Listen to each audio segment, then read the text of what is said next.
Hello my dear friends, you're in the Military Summary channel, and today we will discuss the situation in Ukraine on the 3rd of November of 2025. Today we have lots of very interesting updates, so let's start. According to information we have, during the previous 24 hours, the Russians carried out another massive missile and drone strike across Ukraine.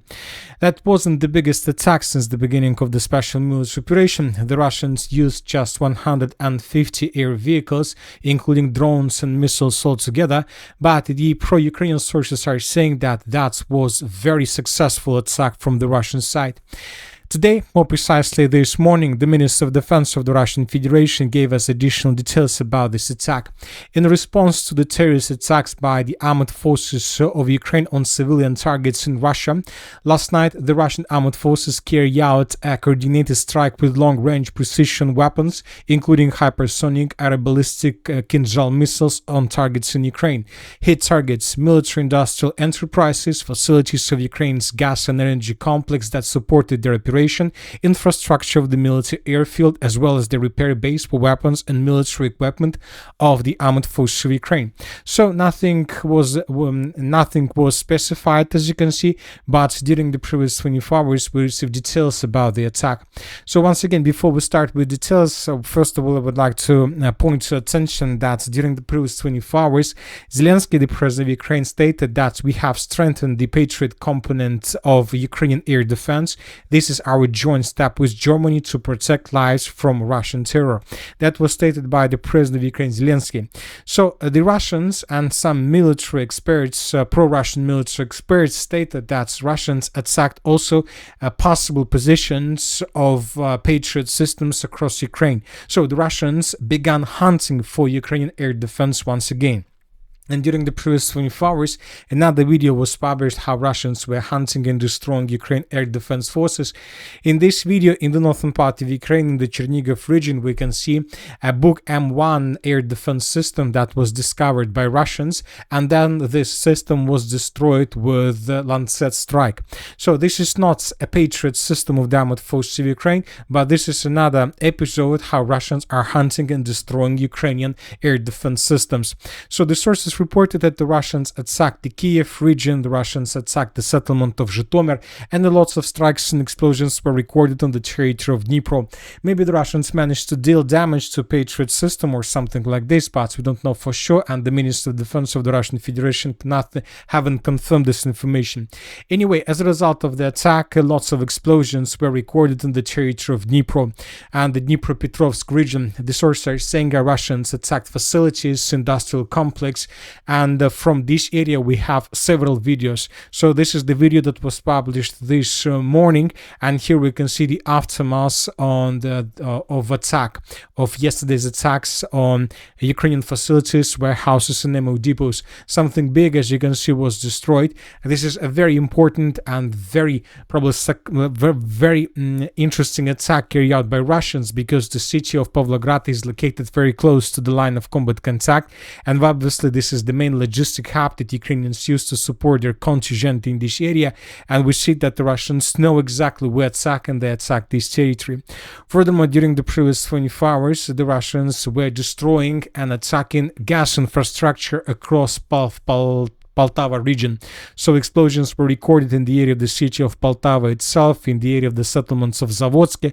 So the Russians, as we discussed in the previous videos, are tasked to destroy completely Ukraine energy facilities and energy infrastructure, just with one purpose: to force Ukrainians to surrender and to capitulate. Furthermore, today we got additional details about attack in the Pavlograd region. According to information we have, the Ukrainians decided to give some awards to Ukrainian FPV drone operators, and the sources are saying that Ukrainians collected maybe dozens or hundreds of soldiers somewhere in fields on the open air in the area of the settlement of Pavlograd. Of course, the Russians discovered the positions of this, let's say, meeting of this event, and the Russians attacked this territory with Iskander missiles, and the Ukrainian sources are saying that the armed forces of Ukraine suffered huge losses.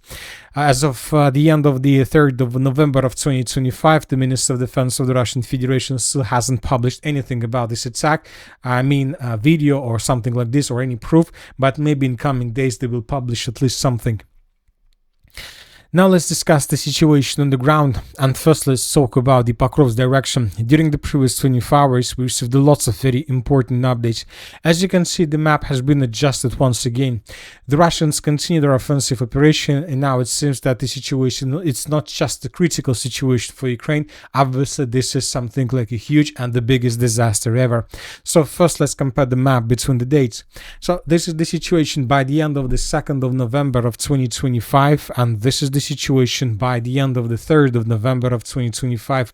The Russians improved their position significantly, especially in the northwestern and the northeastern parts of the city of Pokrovsk. So let's discuss the changes in details. And first let's talk about the northwestern part. This morning pro-Ukrainian sources published this video where we can see how Ukrainians of 68th Jaeger Brigade were attacking positions of the armored forces of the Russian Federation of sabotage and reconnaissance group across the northwestern part of the settlement. Lots of episodes, or the same episode brought from different angles. Anyway, the Ukrainians were attacking a building, and this is exactly what Ukrainians were attacking. So based on this video we came to the conclusion that the Russian sabotage and reconnaissance group managed to get this micro district and this northwestern part of the city of Pokrovsk, and that the Russians continue offensive operation further. Very important progress on the ground. The Russians are improving their positions, and the Russians are getting further and further in the northern direction. And even if there are a lot of Ukrainians still in the southern part of the city of Pokrovsk, at least according to Syrsk and according to Zelensky, there are still Ukrainians.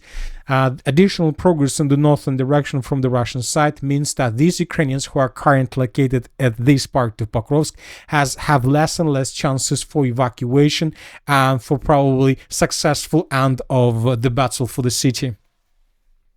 Furthermore, pro-Russian resources, very reliable pro-Russian resources, reported that as a result of clashes, the armed forces of the Russian Federation managed to improve their positions around the last citadel of the city of Pokrovsk in its northeastern part. So as you can see, we have changes, and we've been receiving updates from this area during the previous 2 days. So this is the situation, for example, by the end of the 1st of November of 2025, and this is approximately the moment when the Russians began their special operation with the purpose to encircle and to Kotsin Cauldron, or even to encircle, to capture this stronghold, the last stronghold of the city of Pokrovsk.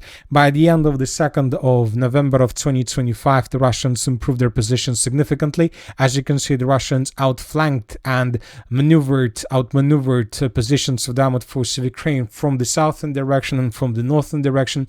Furthermore, the Russians managed to shorten the distance from the west, and during the 2nd and during the 3rd of November of 2025, the Russians continued improving their positions. As you can see, according to these changes, the Russians managed to cut almost physically M32 road and to establish control over positions behind the Pokrovsk Citadel. Furthermore, the Russians from its northern flank managed to improve their positions even further in the northeastern direction, and the Russians managed to cut physically the road TO 515. So now it's clear that Ukrainians who were located or who are currently located on the territory of the last Pokrovsk citadel were encircled by Russians without any chances for evacuation. I mean that maybe they have a chance and maybe they will try to escape this building this night between the 3rd and the 4th in November in the northeastern or in the eastern directions, but this is not going to change the situation, because to retreat further in the eastern direction means to get inside of the cauldron, to get deeper inside of the cauldron, and this is something that will not change the situation but will worsen the situation but in the future. The only thing Ukrainians have is to move in the northwestern direction, but it seems that Ukrainians from the citadel have lost these possibilities. Furthermore, now we can calculate the approximate distance between northern and the southern positions of the armored forces of the Russian Federation around the northeastern part of the city of Pokrovsk, and according to this configuration of the map, according to different mainly pro-Russian sources, the distance between these two pincers is already less than 800 meters. Now it's clear and it's obvious that Ukrainians will not be able to, let's say, escape this cauldron through this short corridor it's impossible right now. It's not just about drones, it's not just about let's say physical control, it's about just a short rifle fire. It's impossible to escape this cauldron from now on using this, of course, corridor. And of course this information is correct, and this situation is correct only in case if the reports that was published by pro-Russian sources about changes on the ground and Russian control to the south of the settlement of Rodinska were also correct and were also a truth. Anyway, we haven't received anything that can confirm this progress on the ground, but according to different sources, once again, I would like to remind you, this is approximately the situation by the end of the 3rd of November of 2025. But anyway, despite this situation, despite this critical situation, we see that Ukrainians are not planning to surrender or are not planning to play according to, let's say, rules of the Russian Federation. Today, the Minister of Defense of the Russian Federation made another statement about the situation in this area. A very interesting article was published. The Russians are saying that Ukrainians carry out 10 attacks as attempts to break through the encirclement. All those attacks were repelled, and those attacks were carried out to the north and the northeast of Krasnoarmeysk. So these sources are saying that the Ukrainians were trying to counterattack Russians 10 times exactly using these roads of attacks, or approximately these roads of attacks. 10 attacks were carried out by Ukrainians. Another important detail is that Ukrainians were trying to counterattack and to break through the encirclement from inside of the cauldron itself. The Russians are saying that there were 4 attempts to release the encircled armed forces group by mercenaries of the so-called International Legion of the Territorial Defense of Ukraine and 32nd Mechanized Brigade. And so altogether, Ukrainians carry out 14 attacks exactly in this area with the purpose to stabilize the situation. But as a result of those attacks, the only thing the Ukrainians managed to achieve, only losses. Also, the pro-Russian sources published lots of videos from the area to the north and to the northwest of the Pokrovsk agglomeration. And here we can see vehicles that most likely were involved in those attacks on Russian positions.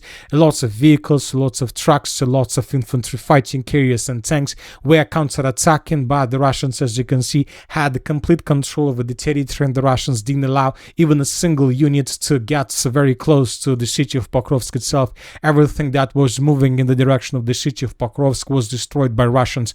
So this is already the 7th or the 8th. Yes, it's already a week. Yes, a week passed. A week has passed since the beginning, or since the announcement of encirclement of the armed forces of Ukraine by the president of the Russian Federation, Vladimir Putin. So we see that in comparison with the week, the situation become much worse for Ukrainians. But we still see that Ukrainians are denying the situation in this area. They are still saying that everything is under complete control. And the most important is that Ukrainians continue their counterattacks. During the previous 24 hours, as you can see, additional changes on the ground were recorded in the area of the Shakhovo pocket. So these are the changes on the ground between dates between the 2nd and the 3rd of November, between the settlements of Rodinska, Zatishek and Fedorovka. As you can see, according to information we have, the Ukrainians began attacks in the direction of Zapovidno from the south. Furthermore, the Ukrainians managed to answer the settlement of Fedorovka from the west. This information was confirmed and provided by neutral mappers, but as of the end of the 3rd of November, we still haven't received anything that can confirm this information. We are talking about videos, geolocations, or let's say the Minister of Defense of the Russian Federation. Anyway, pro-Russian sources confirmed that the situation is very difficult. Very reliable pro-Russian sources made their own statements about the situation on the ground. They told us that the situation has worsened again. So Russians confirmed this situation. This is not something that Ukrainians, let's say, are lying about. So this is the real situation according to them. Russian soldiers are holding the line and attacking in places to retake lost positions, not for the first time.